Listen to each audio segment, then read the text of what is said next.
Alright, in today's session, we'll see something about CAG or Comptroller and Auditor General. A detailed discussion about CAG is time consuming and would take about 40 to 50 minutes. So, in this short session, I shall confine only to that content which would be sufficient to answer previous year's questions. And in this video, I'll first briefly tell you what CAG is. We'll then look at previous year's questions asked in 2016-2018. We'll then look at the evolution of this office since 1858, the constitutional provisions, how CAG is appointed, his term, functions exercised by him. We'll also look at a specific issue of performance audit, and lastly, we'll look at some of the important inadequacies in the functioning of CAG. So to start off with, let me go to the basics.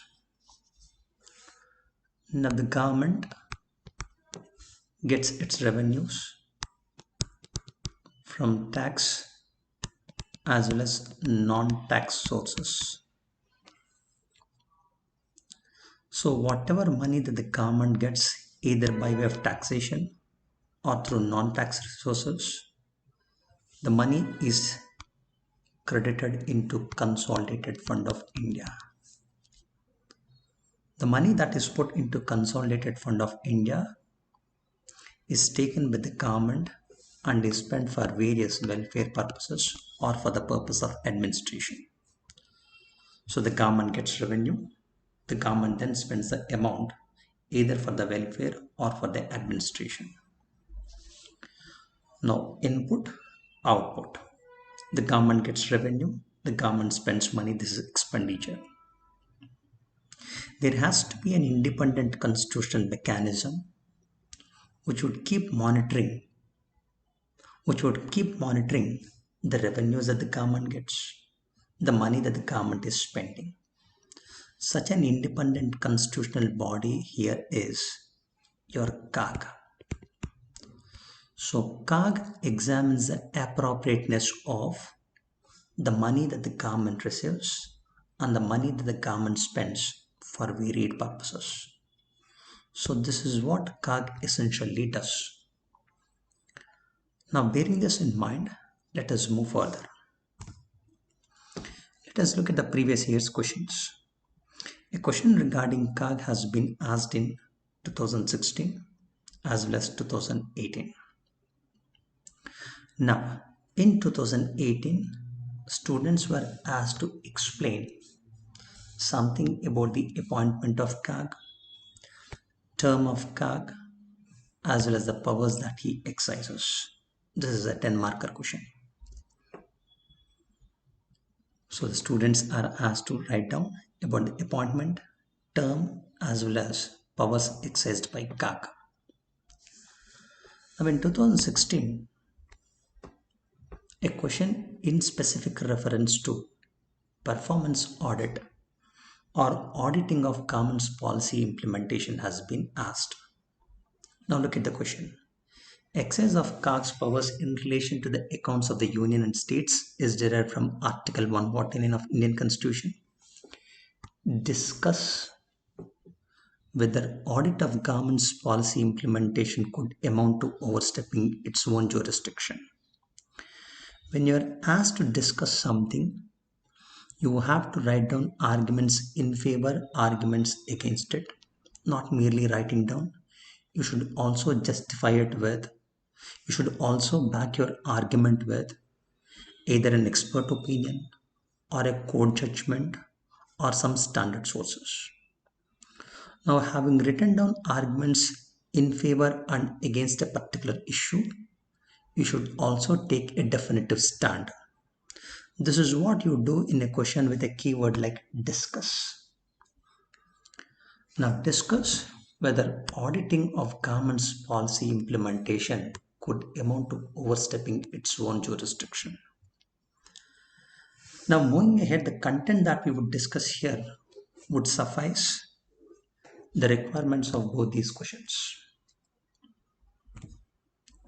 Now, let us look at the evolution of this office.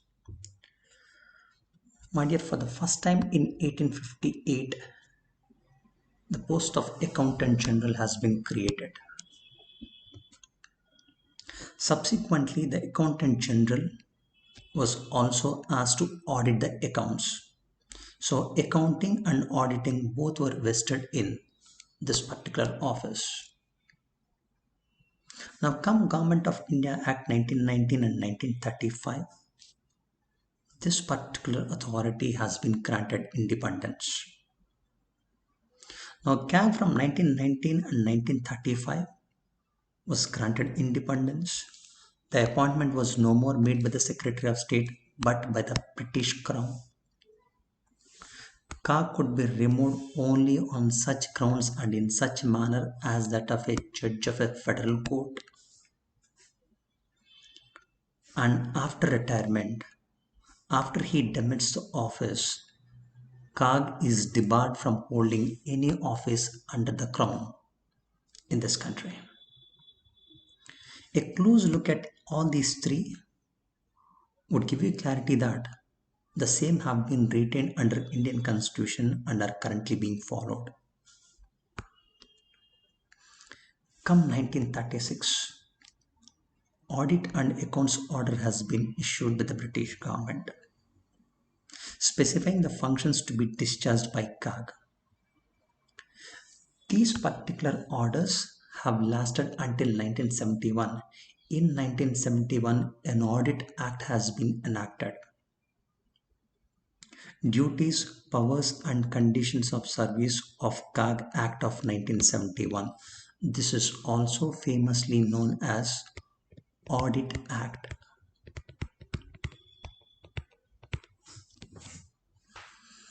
So we have seen what is a CAG. We have seen the evolution of this office since 1858.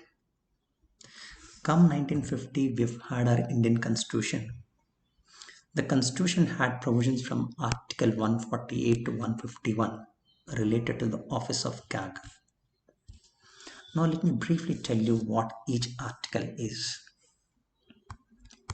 Article 148 deals with the appointment of CAG. Now CAG is appointed by the President. Coming to the term, either 6 years or until he attains the age of 65 years, whatsoever is earlier.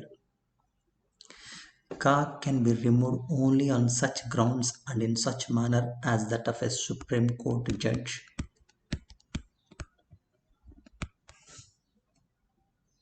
The salaries and allowances of CAG are charged on Consolidated Fund of India.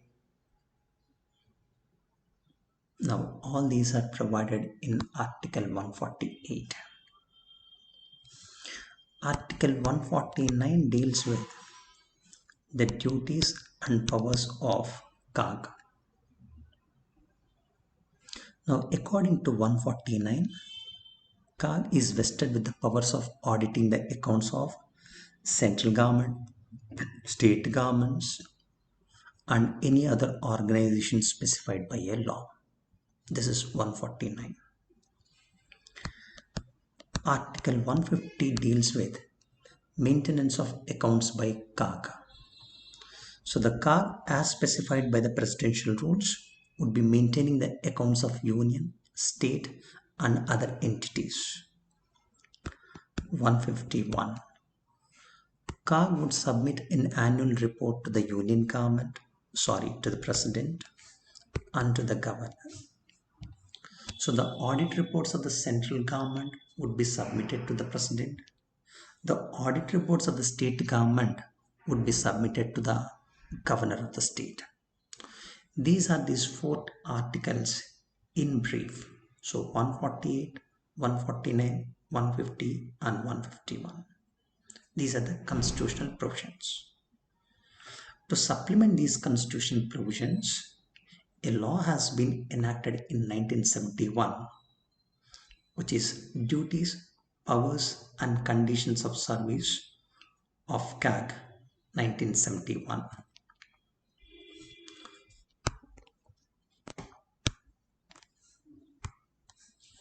So the duties and powers of CAG are provided, one, by a constitutional provision, two, by a law enacted in 1971, three, by regulations made in 2007. A combined reading of all these three sources would provide that CAG audits the accounts of union government, state government, commercial organizations of the union and state. When I say commercial organizations of the union, they are like NTPC, BPCL, BHEL, so on and so forth. Similarly, autonomous bodies which receive grants or loans from the government. Wildlife Institute of India, Indian Institute of Foreign Management, they are autonomous bodies, but they do receive from grants from government. They also take loans from the government. Even their accounts are audited by the CAG. So the CAG audits the accounts of all these four entities. Now, types of audit. There are three types of audit done by CAG: compliance audit, financial audit, and performance audit. Compliance audit examines the compliance with rules, laws, and regulations. Whether the money that is being spent is in compliance with the rules, laws, and regulations or not. This is examined here. Coming to the financial audit, it is all about whether the financial statements are made correctly or not, whether adequate disclosures are made or not. So in a financial audit, CAG would certify the financial statements regarding whether they are properly prepared or not. Lastly, performance audit. This performance audit is a new entry, my dear. Is something which has been started from 2006.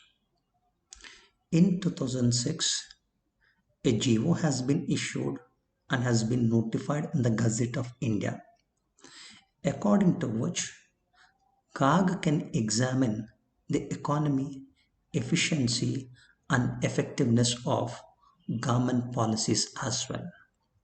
So this is performance audit, which examines the cost effectiveness, efficient manner, whether the policy is being implemented in line with that spirit or not.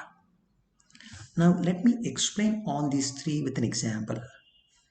Take the case of a midday meal scheme.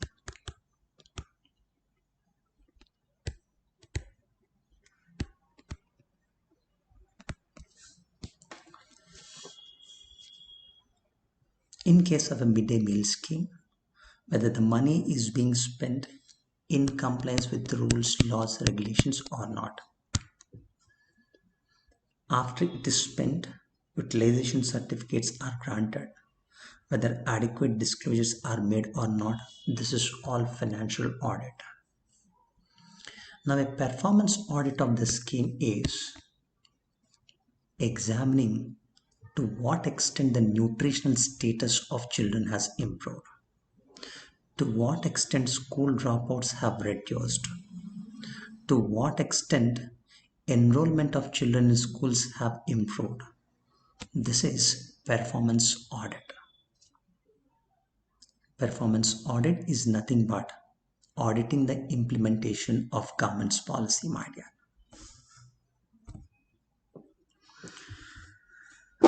Now, this performance audit has become controversial, particularly in the context of the infamous 2G spectrum scandal or 2G spectrum case.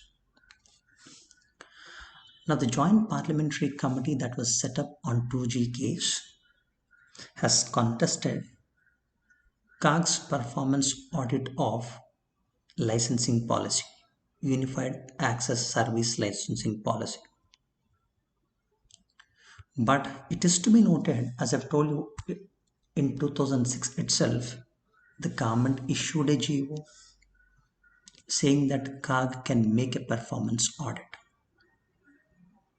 That is not only a GO being issued, the same has been upheld and has been stated by the Supreme Court in Arvind Gupta versus Union of India 2013.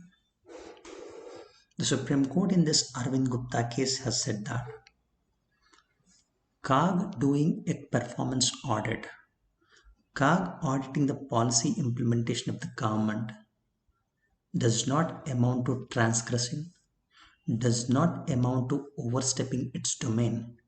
It is very much within its legal mandate. The same has been reiterated and further widened by the Supreme Court in 2014. There were two famous cases in 2014: Association of Unified Telecom Service Providers of India versus Union of India, Cellular Operators Association of India versus Department of Telecommunication. In these two cases, the Supreme Court not only reiterated that CAG could make a performance audit, but also held that even the accounts of private telecom companies, operating under license from the government can be audited by the CAG. Simply put, the government gave a license to X. For the license issued, are they paying the license fee or not? Are they paying the spectrum charges or not? These aspects can be examined and audited by CAG. This is what the Supreme Court has held in 2014. So by now it is clear that CAG CAG conducts complaints audit, financial audit, as well as performance audit. My dear, CAG audit reports, they are essentially not questioning the formulation of government policy. They are only doing an in-depth examination of the government policy. And it is also to be noted that CAG audit reports are not intended to show the government in poor light. They are essentially intended to upgrade the government administration. They are essentially intended to act as a guidance for future purposes. Therefore, CAG audit reports, particularly performance audit reports, should not be construed as CAG overstepping its legal mandate or its domain. The significance of CAG audit reports has been highlighted even by second ARC report. Second ARC makes an observation that the spirit of inquiry, which is central to democracy, should be institutionalized. And it also makes a mention that CAG has been designed to act as a bulwark against the omissions and commissions of the executive. So CAG being vested with such a vital role, it is expected of it to conduct even a performance audit.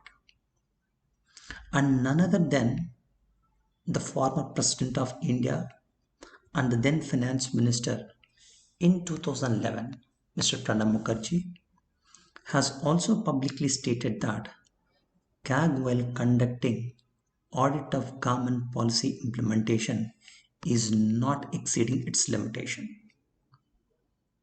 It is not only in India, but world over, the supreme audit institutions, CAG equivalent in other countries. Now, CAG equivalent authorities in other countries have also widened their ambit, have also widened their mandate, enabling it to audit the policies. One such example is America. In America, the supreme audit institution is GAO, Government Audit Office. Now, Government Auditing Office has been renamed in 2004 as Government Accountability Office. It was not only renamed, it was also permitted to audit the policies of the government. So the mandate has been widened even in USA, like in many other countries. So we have seen what CAG is, the evolution of the office of CAG. We have seen the constitutional provisions. We have seen the functions, various types of auditing, how this performance audit has been, has become controversial, and how we justified it with a legal provision, Supreme Court judgment, and how it has been done in other countries as well. Lastly, there are certain important inadequacies in the functioning of CAG. Number one, delayed reports.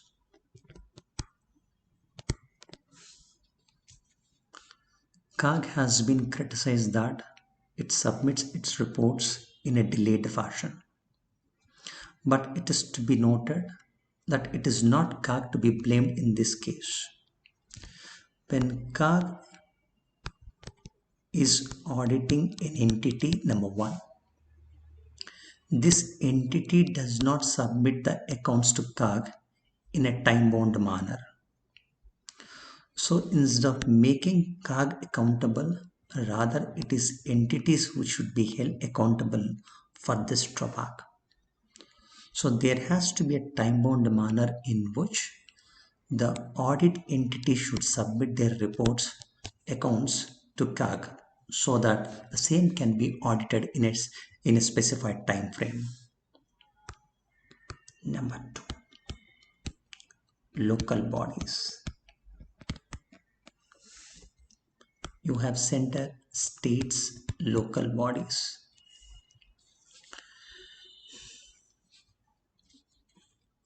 Earlier, a large part of central funds would directly transfer to local bodies, bypassing the states. The accounts of local bodies do not come under the audit ambit of CAG. So whatsoever money is going to local bodies, all those accounts of local bodies, they do not fall under the ambit of CAG.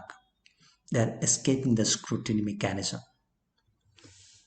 Not only local bodies,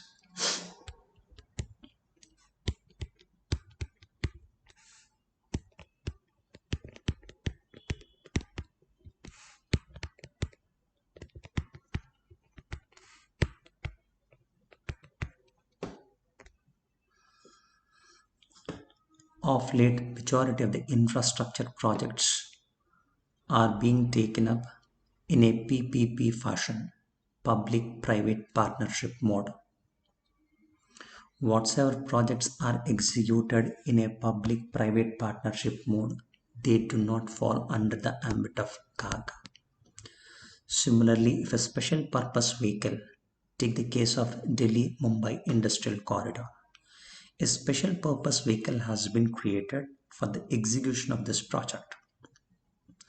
Now, the money that is being spent over there does not fall under the ambit of CAG. In 2009, more than two-thirds of the total expenditure incurred by the central government. More than two-thirds of the total expenditure incurred by the central government fell outside the audit ambit of CAG. These are some of the important inadequacies. They have to be corrected. They have to be acted upon. So that's it for today. Thank you.